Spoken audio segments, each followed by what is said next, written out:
Jimmy, I got one. Nice. Cat fever. We were messing with our microphones, and what happened? It's not a monster, but it's a good one. There you go.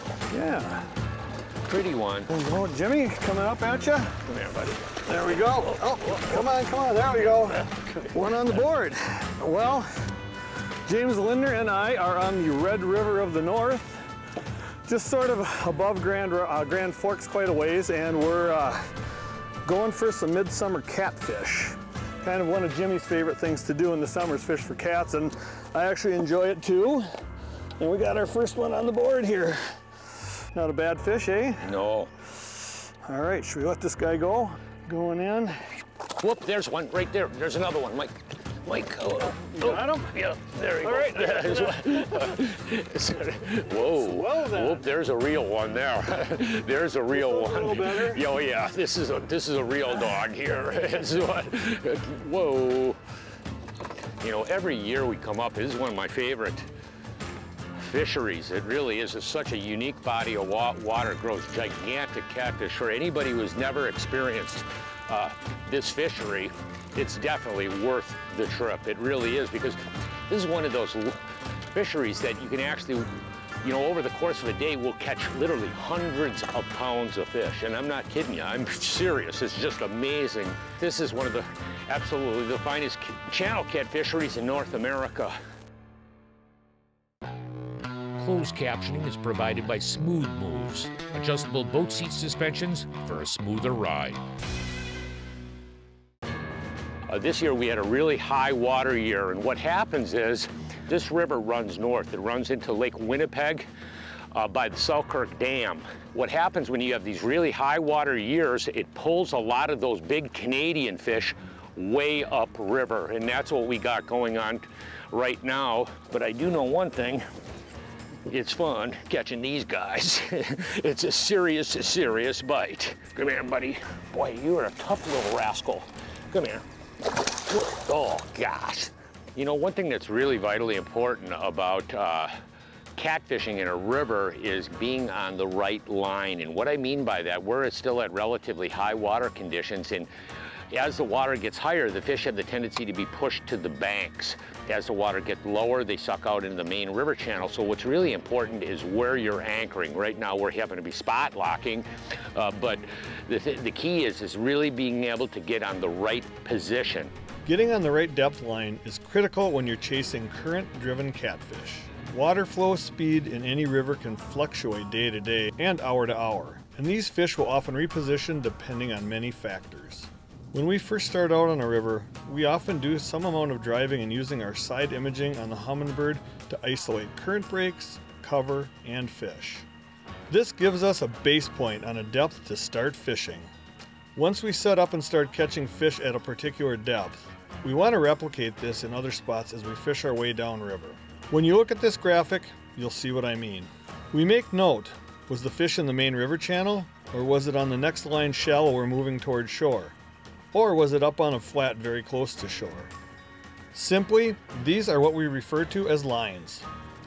Replicating the right line is critical to predicting the right depth you want to be set up on when you are moving spot to spot downriver. Obviously, we take into consideration, were the fish at the head of the hole or on the tail end? Were they on a run or a corner bend? These are complex topics for another episode. This is a classic catfish rig that we fish all over North America, actually in Central America. I've used this exact same rig. This is a 5-ounce sinker. This is really based on the speed of the current. We have real heavy current right now, so we're running 5s. You'll notice it's really important to have a bead when you're fishing these really heavy sinkers, because this sinker slams against the barrel swivel and you'll sort of mash the knot. But one thing that you'll notice, I have a 6 to 8 inch leader, and then I have a VMC 9299 octopus hook, but I have really long tag ends on each one of them. The reason is it's sort of hard to lock down this heavy monofilament. This is a Suffolk Siege 25-pound test fluorescent orange, but what it does, it gives you a little bit of assurance, and the catfish don't care. That's all I'm telling you. When you're really leaning on big fish, I know one thing coming up here, you learn how to fight big fish and you learn details about the technique that some things don't get, you know, a lot of times, well, you have really clean knots and stuff like that. Catfish don't care. They really don't. This segment is brought to you by Sunset Country, Ontario, Canada. You gotta come visit.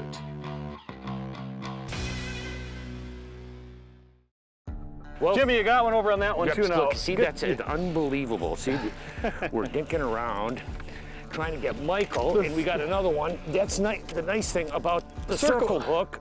Is he there? Yep, he's still there. They sort of hooked themselves and really rolled over hard. Yeah, good deal. I'm gonna get this net. You know, we're fishing with both bait casting and spinning rod. The nice thing about the spinning rod, you're really fast. A lot of times these fish swim up really fast upstream. With the spinning reel like this, you can really pick up line really quickly. For some people, it's a lot easier to fight fish with a spinning rod where you can actually put it in your belly, you can dig it in. I know Al's really big on fishing with it. When we're fishing cats, he likes running a spinning rod. We moved twice. Got to the spot and boom, 2 fish. Yeah, but both of the spots were in the same line. They were. We're on the tail out of the hole and just coming back up onto the flat. Oop. How are we doing here? Yep. Whoa. Ooh, that's a nice fish. One. That's a like really your nice other one fish. was that same size. Yeah, yeah. Ooh, some real whippersnappers. Oh gosh. Yeah, you see, this is what I mean. It's like serious fun. I mean, this is like really fishing. Toe to toe. Oh, I'm not kidding you. If you've anybody who I've ever brought up here, and I've brought a number of different people the first time on the Red River, and they were immediately addicted. Says, let's go do that again because that's serious fun. Okay, there we go. I'm gonna get Michael. We're on the down home stretch here. You're gonna get him above me, and I'm gonna net him going downstream. That's the key when you're netting big fish like this. What you can do is you have the downstream guy downstream of you, and then the guy with the fish just walk forward towards the head of the boat. Okay. Hold on, up a little more, Jimmy. Got him. He's in. There we go. Holy, that's a workout. This is I tell you that that was a real workout. This is a big thickie. it's a big thickie. Ready? Coming in. There you go. That's a tank. That's a horsey of a horse. Look at that guy. A big tubbo. Yeah, look at that beautiful fish. Michael, you're right about that. This guy here is a real wide. He is just a wide load. Real wide body. Yeah, nice That's fish. why you come to the Red River of the North. Giant channel cats and lots of them. Sometimes you catch 200-300 pounds of these little rascals a day. And it's beautiful weather, flat calm, and catching whoppers. All right, so today we're catfishing on the Red River, and we've got a couple of different types of rods going. We've got big, heavy bait casting equipment and some little bit moderate, heavy spinning tackle, 7-foot rod, 8-foot rod. But the one key you want to have when you're fishing for catfish is a fast action rod. Good bite detection on the tip, and then the power of the rod depends on how big a fish you're fishing for. So like this rod here, for instance, is a extra heavy power. This would be a good rod, 8-foot extra heavy, a great rod if you're fishing for big, huge blue cats or these big channel cats. Now the spinning rod, on the other hand, is down to a medium heavy power and 7-foot long. So this still can handle the catfish we're fishing, but I wouldn't fish for giant blues with it. But the power of the rod is dependent on how big a fish you're fishing for. As far as the bait casting reel, I have a Daiwa Lexa Win. This is a 5.1 gear ratio reel. It's got that really big spool. We got pretty heavy line, and you got really big line capacity. One thing that we're doing is taking these big sinkers on this bait casting rod and throwing it a long distance away from the boat. Michael's got one of our buddies on. I just got bit, Jimmy, and while you were talking, I didn't want to disrupt you, but... Nice, okay, no, that's all quite all right. He's leaping on top out there. I did your little trick. I saw it going, and I reeled down to him in the rod holder before I set the hook and made sure the hook was in him. Okay, so now what I'm going to do, Michael, you know the type of guy I am?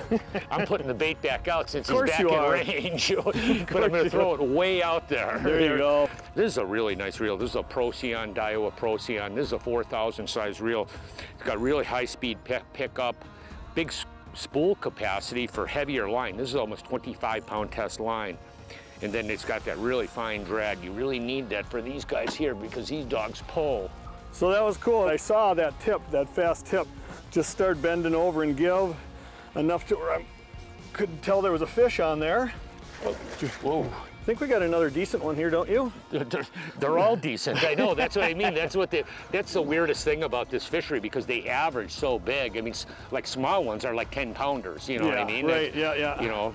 You don't see them because it's only 4-inch clarity here. It's sort of weird how these fish can, ooh, boy, he's a darkie. Yeah, big male. What do you want? Oh, there you go. All See right. that scoop? Oh, nice. Holy mackerel. Yeah, okay. Yeah, there we go. Boy, 2-man lift, isn't it? Yeah, he's another serious animal. J-hook. Oh man, this thing was way bigger than I thought it was going to be. Holy mackerel, they about smash your hand when you're lifting them up. Yeah, you're right. It's you cool. put your thumb in their mouth, they'll definitely get your attention. So that was on a number 8 Shad Rap. Your style of boat control is really key. One that was there from the very beginning. You want to be able to see in the water. The adventure begins. We are loaded for bear. We got You know, pipes. there's so many different ways to fish for walleye. Dependability and efficiency. Simple, fast, and easy. The best rods on the planet. Boat control is so important for any fishing situation, and with cats, it's no different. Today, we're using the Minn Kota Terova to spot lock us and hold us in place in the main thrust of the current. These motors have changed the game for cat fishermen. The days of carrying a 40-pound anchor around are a thing of the past. They will keep you pinned in the heavy current and allow those baits to soak in one spot and not being pulled around by boat sway. When we get into shallower water situations, the talons are invaluable. They pin you in place with almost no lateral movement. And this will save you some battery juice if you can use them. The fact is, you really need to have both to be an efficient cat fisherman, no matter where you fish. So you hear a lot of talk about Mega Live, and most anglers have theirs mounted on the bow mount trolling motor. Well, I happen to be running an 1875 Pro Guide here, and I decided with the Vantage on the back to mount the Mega Live to the Vantage on the back of the boat. So if you do a lot of fishing from the back of your boat, like a lot of tiller guys do, it comes in handy for that, so you're actually backing into the fish. But right here we're anchored, spot locked in this spot, and we're using it to look for fish behind us. So we got our catfish rods all in the back, 30 to 60 feet back, and I can set this up to scan 30 to 60 feet back and look for moving fish. So as we've been fishing here today with our other setup, I got a side imaging here and 2D sonar, we've got this graph set up to do Mega Live, so we can look to see if there's fish in the area. So you might, oh, this rod's going right here. You got one on there, Jimmy, right now, it's on. So, you got them? Okay. Yep. So basically, we can scan side to side looking for fish, moving fish around to know if there's fish in the area. It's a pretty cool deal. I'm gonna get this guy out of your way here. I'm sorry, that was exactly what I meant. That fish swam forward, forward with it. I'm gonna go get the net. There we go. I don't know what side. Oh, there's one on this one too. What, you got another one on. There we go, double header. Get him, Michael. Whoa, whoa, whoa. There you go. We're doubled up. Here, I'm gonna net your fish. Now we're talking, this is Red River. Where's your fish? The Red River. This is exactly what I mean. Sometimes we've been out here at night.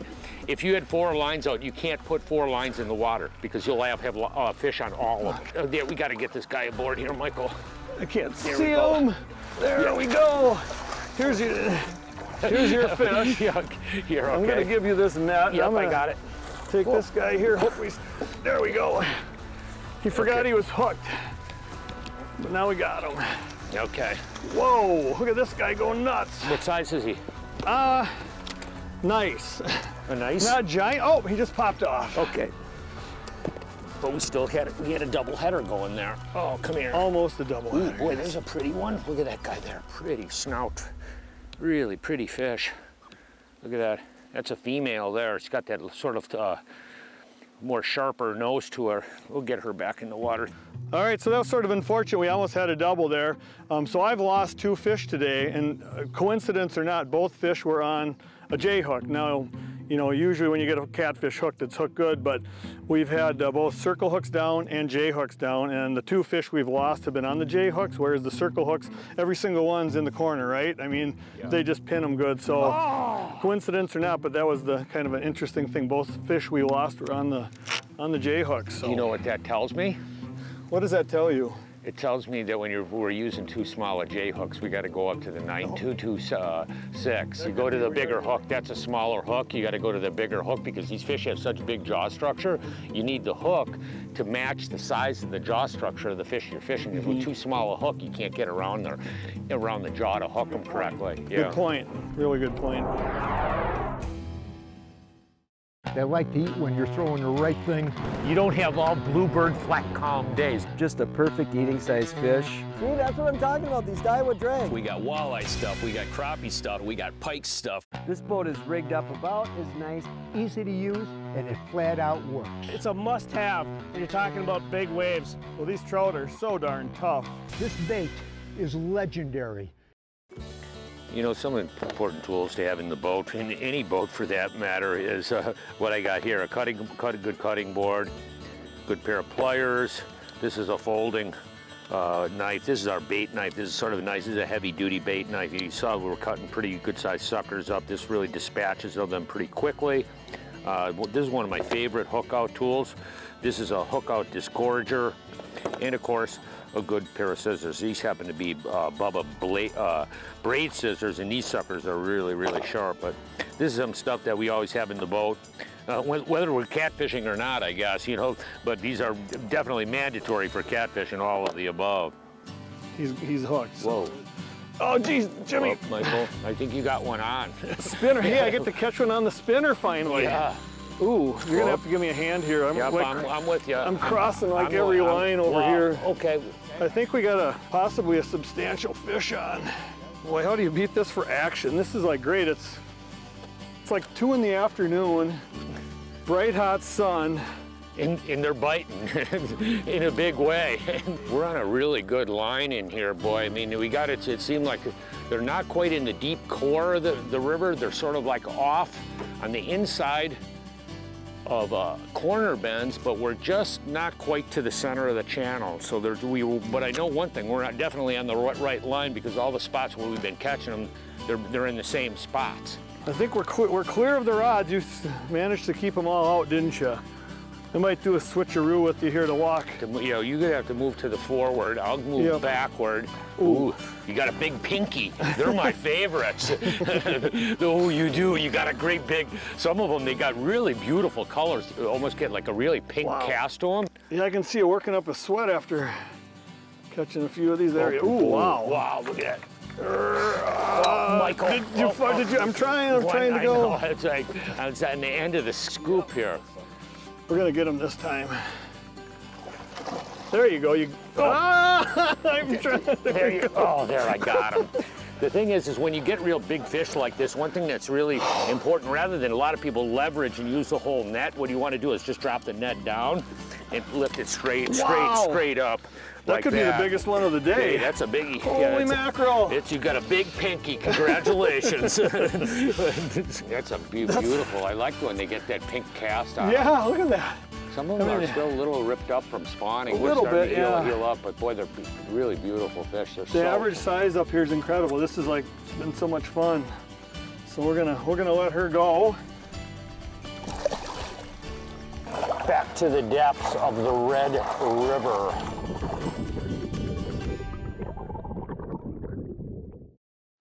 Hey, I got a special guest with us today. It's my friend Jeff Simpson.